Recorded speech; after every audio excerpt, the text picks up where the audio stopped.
Bugun mana Xudoga ming qalla shukr, 9 yildan beri armonlarim amalga oshib, mana shu buyuk xalqimning kimligini yerga kirgan har bir inson ana shu o'zligimizni anglash nuqtai nazaridan buyuk millatimiz mana shu hozirgi yoshlarimiz ayniqsa xalqimiz ham bilishi kerakki, biz ko'p tariximizni to'g'ri aytmaganmiz.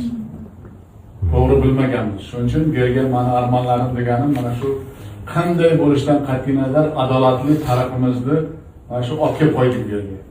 Biz ayni daqiqalarda O'zbekiston musulmonlari idorasi raisi Muftiy hazratlarining kabinetidamiz va Prezident Shavkat Mirziyoyev Islom sivilizatsiyasi markaziga tashrif davomida ayni mana shu kabinetni muftiyning xonalarini shaxsan o'zi kirib ko'rdi, ko'zdan kechirdi va ko'rishingiz mumkin siz ham.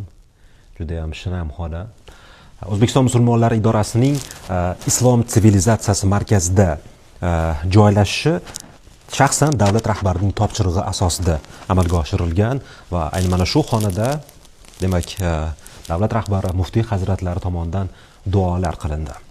Hozir kichkinagina namoyishda ko'rdilarki, qanday nurli islom, bilimli islom nur berdi, qadriyat berdi, tinchlik berdi, osoyishtalik berdi, baraka berdi desak bilan to'g'rilash. Yana bir marta aytmoqchiman, bunday Qur'on nusxasi bizda bo'lgani, 6 ta Qur'ondan bittasi bizda bo'lgani, bu bizning tinchligimiz, osoyishtaligimiz bu. Shuning uchun ochiq bir podvallarda joyi yo'q joylarda yotardi necha yillardan beri bu. Shuning uchun Xudoga ming qalla shukr, bizga shu nasib etib, bizga shu Xudoning bir qandaydir marhamati yorug'likka chiqardik, buyuklikka chiqardik va o'zlaringiz ko'rgandek bu loyihani hech kim emas, yurak chizdi, mehr chizdi, armonlar chizdi. O'sha Qur'on turgan zalda birov chizgan yo'q uni.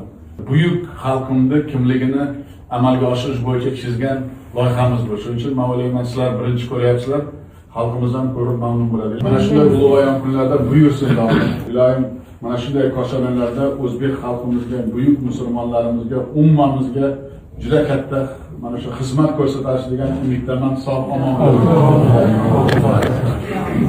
Kecha bir kitobda ko'rib qoldim. Mana Imom Buxoriyning ochilishi muhtaram prezidentimiz o'zlari belgilab berdilar. Uni mana shu kun ochamiz deb.